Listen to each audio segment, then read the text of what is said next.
Hey everyone, so there's a wacky clip about witches I want to give my take on, but first I just wanted to quickly run through some corrections or clarifications regarding the last episode. The one entitled Thoughts on Joe Rogan Controversies, Candace Owens wrong about Bob Saget, and Jordan Peterson on the Bible. Wow, long title. I would have just given you the episode number, but Apple and podcast numbering, that's a whole nother can of worms. Anyway, let's try to get through these. And some of these are admittedly pretty minor. The episode in question was completely unscripted, and in some cases, I just simply misspoke. And this first one is probably a good example. I was talking about Buddhism, the Four Noble Truths, and the Eightfold Path, and I referred to the Eightfold Path as the quote unquote sacred Eightfold Path instead of the Noble Eightfold Path, which is what it's more commonly called. Maybe on some semi conscious level, I felt like calling them both noble was redundant. Who knows? And then in passing, I mentioned the Vulgate, which is a Latin translation of the Bible, which was, I think still is, the Catholic Church's Bible of choice, so to speak. And the way I worded it may have sounded like I was saying the word Vulgate itself means Latin Bible, but what I meant was if you hear someone say Vulgate, they're referring to a Latin translation of the Bible used by the church. The etymological root of the word is also where we get our word vulgar. To us, vulgar means something like crude or crass, but the Latin root means something like common.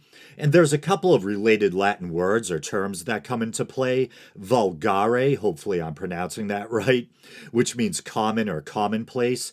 And then vulgus, which means common people. And then versio vulgata, which I think means common version, etc., etc. But you get the point. It's the book commonly used. That's why it's called the Vulgate. And that was pretty dicey, talking about whether or not the laity in the Middle Ages, etc., were banned or prohibited from reading or owning the Bible. I think that's probably one of those things you hear, but as I stated in the episode, it's more nuanced or complicated than that. The church didn't want people messing around with unauthorized translations or so called vernacular Bibles, but it also depends on what specific edicts or prohibitions were in place at what particular time, etc.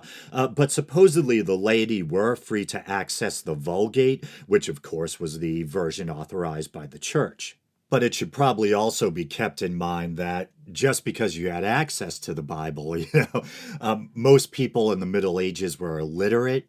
And so if people wanted to know what was in the Bible, that's what church was for. And on a related note, there's this little fun fact that I learned years and years ago that always really stuck with me. I just found it really interesting. And that's that one of the main purposes of stained glass was to help educate the laity about the Bible. Since they couldn't read, they could see the images of the Bible stories, etc. Very fascinating, I think. I actually might do a little documentary episode on the history of stained glass at some point. I think that would be pretty cool.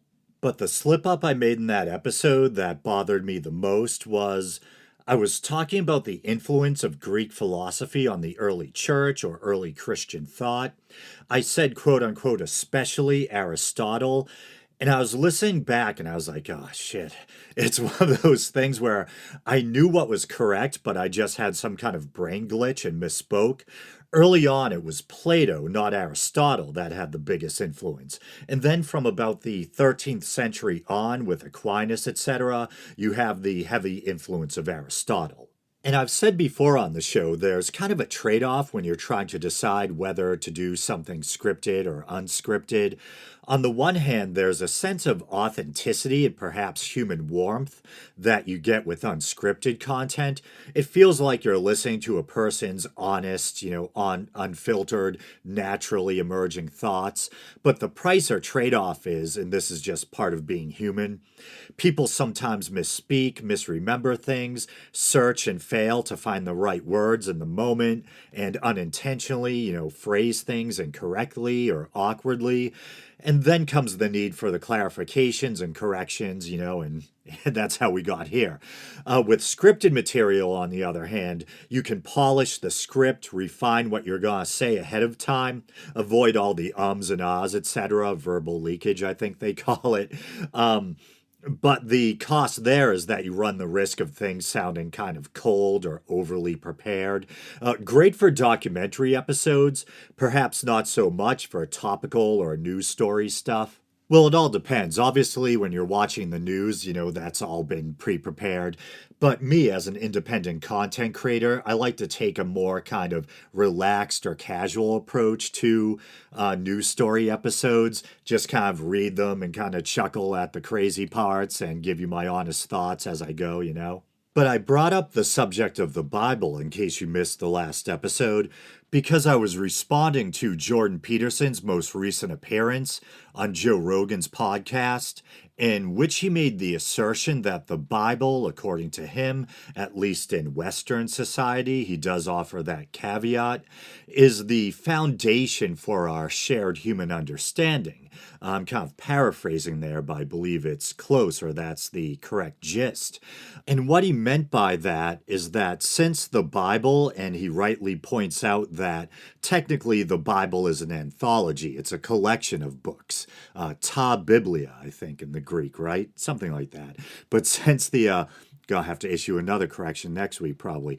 But since the Bible is or was the predominant or foundational work of literature in Western culture or society, and this was the point that Peterson was trying to make that I'm voicing here.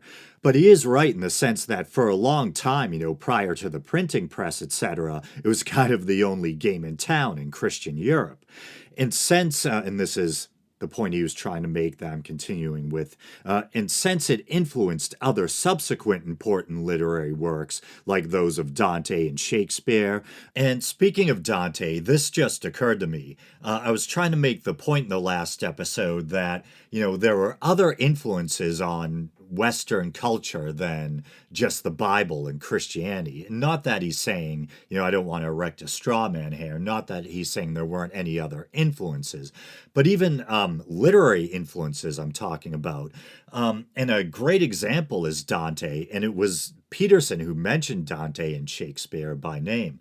But Dante was so heavily influenced by Virgil, the pre Christian Roman poet who wrote the Aeneid, that he actually cast Virgil as his guide in the Divine Comedy. So, right there, for what it's worth, an example of a pre Christian pagan literary influence. But Peterson was trying to make the point that since the Bible is so foundational, that we in the Western world see the world and come to truth through a Judeo-Christian lens. And so, as he puts it, the Bible isn't just true, it's quote-unquote truer than true, because it's the precondition for the manifestation of truth. And he goes on to say that this theory of his about the Bible is the only way to solve the problem of perception. And so, as you can imagine, I took issue with these assertions to a degree. I'm sure there's probably a lot of Christians who don't mind Jordan Peterson's line of thinking here, and I'm not blaming them who doesn't want to hear or be told that their holy book is truer than true. And of course, it should be noted that it would be incredibly intellectually dishonest to ignore the tremendous influence that Christianity and the Bible have had on Western culture. For better or worse, you could probably argue it's a mixed bag, but that's a topic for another episode. But to claim the Bible is the key to how we understand each other as human beings, or that it's truer than true, or that viewing the Bible is the key to our common understanding is the only way to solve the problem of perception, it's a bit much. And there were a number of things that I touched on in response in the last episode, like the fact that although Christianity is an offshoot of Judaism, it flowered or developed in the Hellenistic or Greco-Roman world. Early Christian thinkers and church fathers, as I was alluding to earlier during the corrections, were heavily influenced by Greek philosophy, and I think some scholars have actually proposed that parts of the New Testament, as strange as it might sound, I think especially or specifically the Gospel of Luke and Acts as well, I think, may have possibly been influenced by Homer. So there's, Greek literary influence too. And biblical or New Testament scholars sometimes refer to Luke and Acts as Luke Acts. Because the writing styles are so similar, it's thought that they may have been written by the same author. Luke, who was a Gentile convert to Christianity and who was also a physician, and it was believed that he was a traveling companion to the Apostle Paul.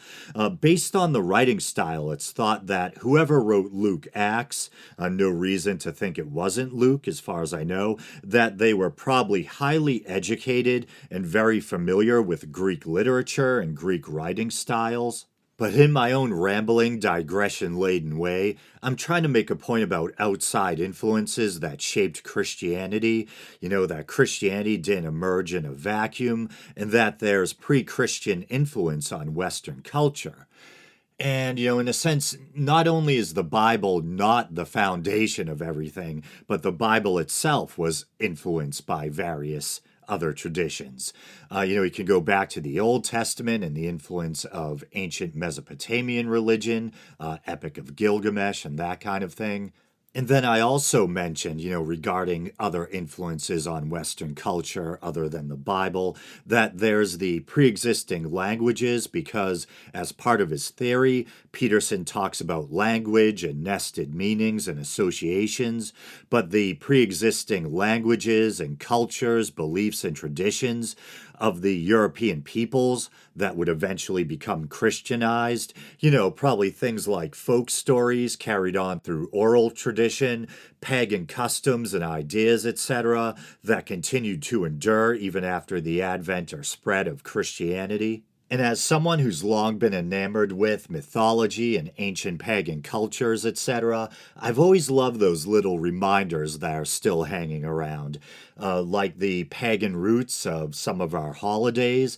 And as I've talked about ad nauseum on the show over the years, there was this policy or tradition of the church to kind of Christianize or assimilate pagan traditions or graft Christian observances onto pagan holidays. So Halloween, basically the Celtic Samhain, Christmas, heavily influenced by the Nordic Yule, and also you can go back to ancient Rome. I was talking about December 25th and all that on the show recently, the calculation hypothesis versus December 25th as the birth of Mithras, and also the possible influence of Saturnalia. And then Easter, it's thought that's basically named after a German goddess, a German fertility goddess. And then I've always really loved the fact that our weekdays are basically named after Germanic or Nordic gods. You have Monday, which I think is Mani or Mani, the personification of the moon. Tuesday, Tyr, ouch, a wolf just bit my hand off. Wednesday, Odin, of course, or Woden, Wotan. Thursday, Thor, come on, everyone loves Thor, right? And then Friday, Frigg or Frigga, Odin's wife. And I also made the point that from an evolutionary perspective, our species, modern humans, has been around for roughly 300,000 years. In comparison, the writings that comprise the Bible, if you include the oldest books of the Old Testament, go back roughly maybe 3,000 years.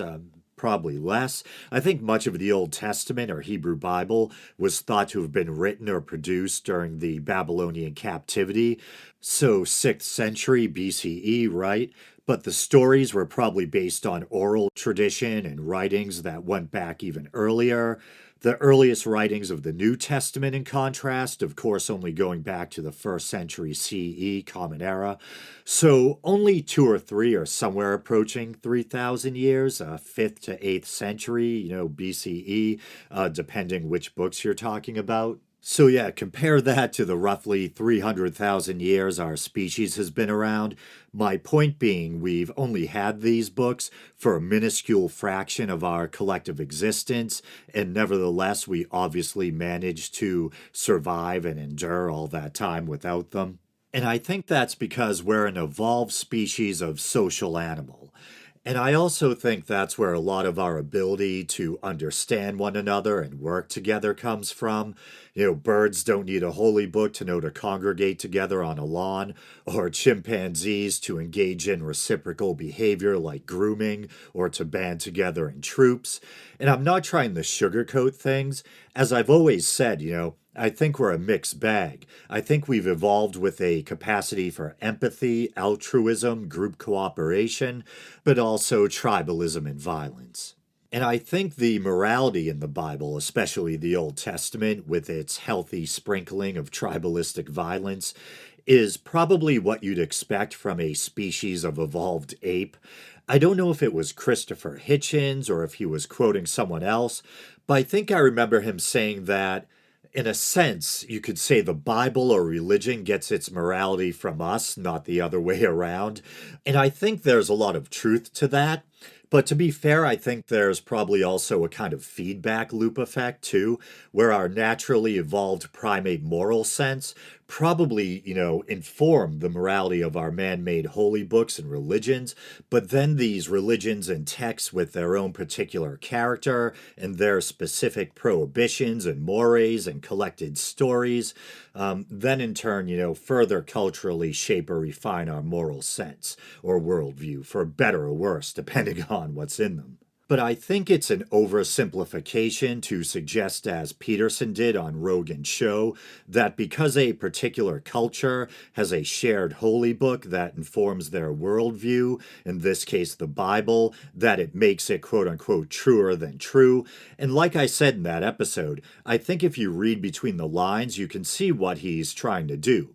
He's obviously, he has a strong Christian bias, so he's using this argument or line of thinking to say not only is the Bible true, it's truer than true. And once again, in fairness to Peterson, he does add the caveat that this is within the context of Western Christian society. But then I'm thinking, well, if it's contextual or relative, so what?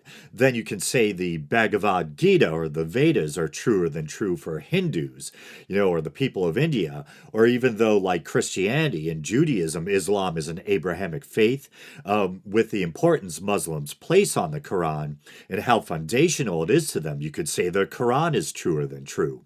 And I guess figuratively, you could say in a sense that they're all truer than true. And then that could lead into a discussion perhaps about universal themes or universal symbolism or symbols. And I think Peterson is into Jung, so you could probably talk about archetypes, etc. But he obviously, once again, seems to be specifically partial to the Judeo-Christian tradition, and that's the worldview he's trying to endorse or shore up with this theory. And there's nothing wrong with being partial to Christianity. People should be free to embrace or favor any faith or ideology they like. The problem for me is when he assumes or speaks with this air of authority as if what he's saying is factually true, and proceeds to say things like the Bible is truer than true, or that this theory of his is the only way to solve the problem of perception. But anyway, let's talk about witches. So there's a Tennessee preacher by the name of Greg Locke who recently railed against witches in front of his congregation. And this story or clip has been floating around for a week or two now, but I'm just getting around to covering it. So hopefully it doesn't seem too stale at this point. I think it's so ridiculous and over the top that should still prove entertaining, but here it is. We got first and last names of 6 witches that are in our church. And you know what's strange? 3 of you are in this room right now. We ain't afraid of you, you stinking witch. You devil-worshiping Satanist witch. We cast you out in the name of Jesus Christ. We break your spells. We break your curse. We got your first name. We got your last name. We even got an address for one of you. You so much as cough wrong, and I'll expose you in front of everybody in this tent, you stinking witch. You were sent to this church to destroy us. You were sent to this church to lure us in. You were sent to this church to cast spells. Listen, some of you been sick because you befriended that witch. Okay, so I've watched that clip a few times now, and I think the first thing that jumped out at me, other than just how cartoonishly over the top it was this seeming combination of rampant superstition. It's the year 2022, and this guy's raving about witches like it's 17th century Salem. But this mixture of rampant superstition combined with a kind of mean-spiritedness or lack of any sort of Christian compassion. There was no, oh, you poor girls, you must have just lost your way. Come on forward, we're gonna pray for you, Jesus gonna heal you now. It was like, we're not afraid of you, you stinking witch. Almost like these supposed witches aren't even human beings deserving of being saved, within the Christian worldview. Well, the Bible does say, thou shalt not suffer a witch to live. I actually saw a Haaretz article on that passage in Exodus and how it might be a mistranslation. I might do a little mini episode on that. And I found myself wondering, as many of you probably are, whether or not this story Greg Locke, was spinning is even true. Well, we can probably all agree that most likely there weren't any actual supernatural spellcasters in his congregation. But I mean, is this just something he concocted to spice up this little show he puts on for his congregation and give him an excuse to talk tough and thump his chest? I ain't afraid of no stinking witch. Or, and this is kind of reminiscent of Salem, are there real girls or women in his congregation who are being, falsely accused of witchcraft or maybe dabbling in the occult? He mentioned sage, so maybe individuals who didn't intend any harm, but were maybe messing around with kind of psychic or new agey kind of stuff, and someone found out and started gossiping or ratted them out. And it's funny, even though, as I imagine most of you are aware, I'm a non-believer, I was raised Catholic. And even though we were told not to mess around with anything like that as kids, we were told to steer clear of anything having to do with the occult, tarot cards, Ouija boards, all that. Yet nevertheless, I know Christians, some in my own family, who see no conflict in considering themselves Christian, wearing little gold crosses around their necks, etc., and at the same time going to psychics, having tarot readings, some having had psychics come over with, sage or smudge sticks, or whatever they're called, and cleanse their houses. Not that I care. Once again, skeptic, non-believer. I strongly doubt the existence of the supernatural, but I still nevertheless find topics like demonology and the occult deeply fascinating. I'm just saying there is some cognitive dissonance, or many Christians might not even be aware of the passages in the Bible that clearly denounce things like sorcery and divination, communing with spirits, etc. Not that I think that's an excuse for Greg Locke to rave like a maniac, but most of those prohibitions about divination and sorcery, I think that's mostly in the Old Testament. I was actually curious what the New Testament had to say about that kind of thing, and I stumbled upon a little story via Bible Hub that I found strangely amusing. All right, so everyone get out your Bibles. Kidding. And I believe this is actually Acts 16:16. One day as we were going to the place of prayer, we were met by a slave girl with a spirit of divination, who earned a large income for her masters by fortune-telling. This girl followed Paul and the rest of us, shouting, "These men are servants of the Most High God, who are proclaiming to you the way of salvation." She continued this for many days. Eventually, Paul grew so aggravated that he turned and said to the spirit, "In the name of Jesus Christ, I command you to come out of her." And the spirit left at that very moment. And then it takes a very kind of dark turn when the girl's owners saw that their hope of making money was gone. They seized Paul and Silas and dragged them before the authorities in the marketplace. And so this is, it goes into the imprisonment of Paul and Silas. But yeah, I found that kind of funny. Like, he's putting up with this girl behind him, and she's actually, it sounds like she's doing a positive thing. She's actually promoting Paul's work. But eventually he's like, "I had enough. You're on my last nerve. You've been yelling in my ear for days." And he turns around and tells the spirit to be gone. And then I'm trying to figure out, Okay, what's going on here? Was it an unclean spirit who is going to potentially draw unwanted attention that would get them in trouble? Or was this actually an angelic or some kind of positive spirit, but Paula just got sick of that jazz and snapped? I don't know. But on that note, I guess I'll call this episode a wrap. As always, thanks for listening, everyone. You guys know the drill. You can like the Facebook page. You can follow the show on Twitter, even though I'm not on there much. You can check out the YouTube channel. Maybe you're doing that now.